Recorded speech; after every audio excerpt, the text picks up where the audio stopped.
Simpsonlar, televizyon tarihindeki en uzun süre devam eden sitcom ve animasyon şov. Geçenlerde 700. bölümü kutladılar. Bizdeki Arka Sokaklar dizisi biraz daha zorlarsa yakında Simpsonlara yetişecek. İşin esprisi bir yana diziyi dünyaca ünlü yapan, herkes tarafından biliniyor olmasına sebep olan şey aslında en uzun animasyon şov olması değil. Dizinin yayınlanmasından sonra dizide anlatıldığı gibi gerçekleşen olaylar. Çoğu kişinin gözünde bir nevi kahin durumunda bu dizi. A lot of people say you guys predicted Trump's run. I know. We'll take credit for anything. Simpsons predicted the future shot by shot because we're part of the Illuminati. Which is true. We are. Birazdan Simpsonların tahmin ettiği bazı tarihi olayları size göstereceğim. Bazılarını ilk defa göreceğinizden eminim. Fakat bundan önce dizinin kimler tarafından yapıldığına ve nasıl ortaya çıktığına bakacağız.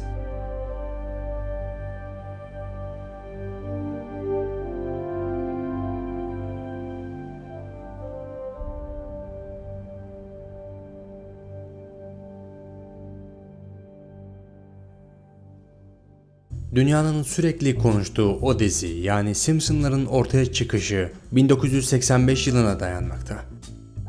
Matt Groening'in yazdığı çizgi roman Life in Hell, yani Cehennemde Yaşam, Hollywood yazar ve yapımcısı James Brooks'un dikkatini çeker. Brooks, Groening ile temasa geçerek "Yakın zamanda benim için bir animasyon hazırlamanı istiyorum. Bu yaptığın çizgi romandakine benzer karakterler olsun" der. Groening, Cehennemde Yaşam isimli çizgi romanında sosyal yabancılaşma, aşk, iş, ölüm ve kaçınılmaz kıyamet korkusu gibi temaları işliyordu. Aslında çizgi romanı Los Angeles'taki hayatı özetlemek için yapmıştı.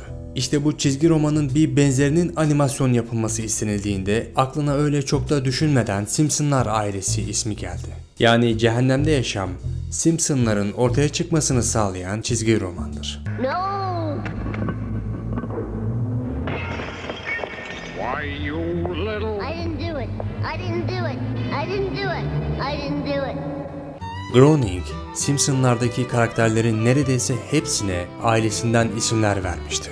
Allow me to introduce my family. This is my wife, Marge, and our three children, Bart, Lisa, and Maggie. The Simpsons are named after my family, but I do have a brother and sister who I have not humiliated.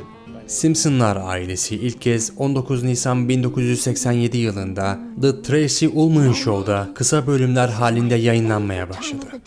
Simpsonlar orta sınıf bir Amerikan ailesinin satirik bir parodisiydi. Eleştirici ve normallerine göre biraz da aykırıydı. Yayınlanan ilk bölümün ismi İyi Geceler'di. Well, good night, son. Sweet dreams. İlk bölümler bana nedense psikolojik gerilim filmlerini anımsattı. Rock-a-bye baby in the treetop. When the wind blows, the cradle will rock.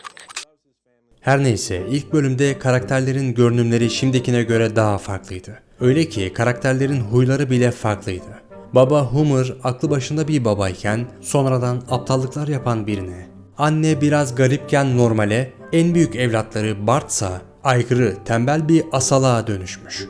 Sırf bu yüzden diziyi yasaklayan ülkeler bile var. Aile bütünlüğümüze zarar veriyor, kötü örnek oluyorlar diye. Kaldığımız yere tekrar dönersek çizgi dizi kısa bölümler halinde 3 sezon yayınlanmaya devam etti. The Tracy Ullman Show üzerinden ayrıldı ve bağımsız bir dizi olarak yayın hayatına başladı.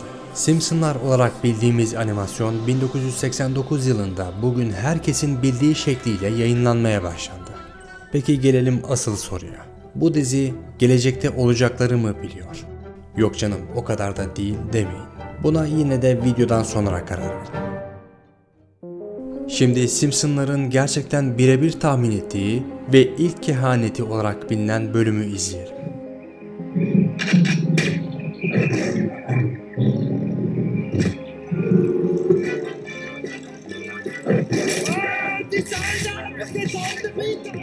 Siegfried ve Roy isimli iki şovmen 1990'lı yıllarda bazı hayvanlarla gösteriler yapıyordu.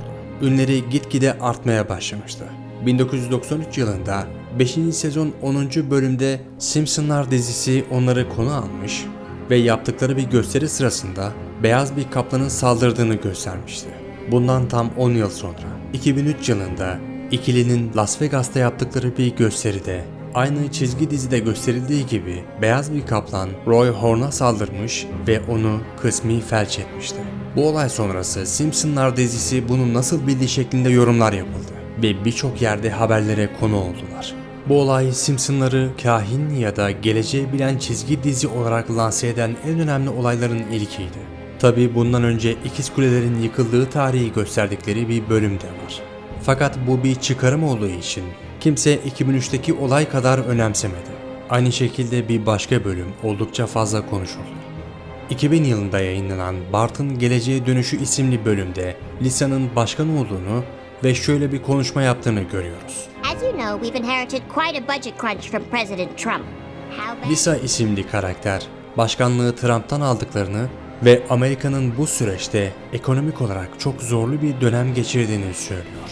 O dönemde kimsenin düşünmediği Trump'ın tam 16 sene sonra 2016 yılında başkan olarak seçilmesi yine Simpsonların kehaneti tuttu olarak yorumlandı.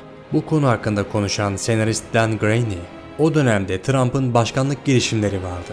Bizde Amerika'nın en garip başkanı herhalde Trump olurdu. Ancak Trump gibi biri ülkeyi 5 kuruşsuz bırakabilirdi. Bu yüzden Trump'ı başkan olarak gösterdik.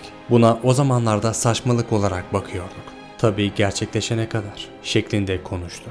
Yine bu konu hakkında ortaya çıkan ve viral olan bir başka videoda Trump'ın başkan adayı olduğunu duyurduğu 2015 yılında merdivenlerden indiği bir sahne güya 2000 yılında Simpsonlar'da gösterilmişti.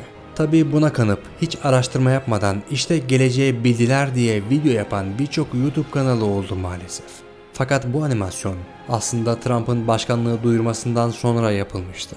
Yine 2014 yılındaki bir bölümde FIFA'daki yolsuzluklardan ve hakem hilelerinden bahsedilirken bir dergi kapağında futbolda skandal başlığı atılmıştı. Bundan bir yıl sonra FIFA'ya yönelik suçlamalar gündeme düşmüştü. Fakat bölümün yapıldığı tarih olan 2014'te hatta bundan da önce futbolda şike yapıldığı birçok kez gündeme gelmişti. Son olarak 2008 yılındaki elektronik oyla seçim yapılabileceği öngörülen bir bölümde karakter oy kullanmaya gittiğinde Obama'yı seçtiği halde diğer başkan adayı seçiliyordu. 2012 yılında bu durum gerçekten de yaşandığında Simpsonlar yine geleceği bildi haberleri yapılmaya başlandı. Fakat buradaki oy kullanma hatası sadece bazı seçmenler için yaşanmıştı. Oy kullanma cihazındaki dokunmatikte yaşanan bu hata aslında sıradan bir hataydı. Dizinin bunu elektronik bir hata olabilir şeklinde öngörmesi geleceğe bildi çıkarımı yapmayı gerektirmezdi. Simpsonların 1998 yılında bekçilik simülatörü, 2010 yılında karakterin kolundaki saate sesli komut vermesi, Century Fox şirketini Walt Disney'in satın almasını 19 sene önce 1998'de göstermesi. Bunların çoğu geleceğe yönelik sadece birer tahmin. Hatta öyle ki dizinin birçok bölümünde yer alan başka tahminlerin hiçbiri gerçekleşmemiştir. Newsbeat'e konuşan dizi yazarlarından Al Jean bu durumu eğer yeteri kadar tahminde bulunursanız mutlaka %10'u doğru çıkacaktır şeklinde açıkladı. Bir dizi, film ya da kişiler geleceği asla bilemez. Simpsonlar çizgi dizisi de aynı şekilde. Eğer bilselerdi dizinin sahipleri çoktan borsalara oynayıp servet sahibi olur ve bu işle de uğraşmazdı. Fakat burada çok ince bir ayrıntıyı belirtmem gerek. Geleceği bilmekle geleceği tahmin etmek arasında fark var. Simpsonlar çizgi dizisi bazen günümüzü bazense gelecekte olabilecekleri tahmin ederek kurgusal bir hikaye ortaya koymakta. Bunlardan bazılarının gerçekleşmesi ise şu an bu diziyi konuşmamızın asıl sebebi. Geleceği kimse bilemez fakat tahmin edebilir. Bir de bu ikisinin dışında planlanan bir gelecek var. Bazı tarihler, günler ya da saatler. Örneğin siz bile şu an geleceğinizi planlayabilirsiniz. İşte tıpkı bu şekilde bazıları da dünyanın geleceğini planlamakta. Bu planlar bazen 100 yıllık, bazense hemen 1 yıl sonrası için yapılmakta. Peki şu an bu videoyu izleyen kişi yani senin gelecek için yaptığın ilk planın ne? Bunu yorumlarda yazmayı unutma, mutlaka okuyacağım. Bu video için sizlerden 50.000 beğeni bekliyorum. Çünkü sıradaki videoda yıllardır gerçek olup olmadığı tartışılan başka bir gizemle karşınızda olacağım. Ben Nigma. Görüşmek üzere.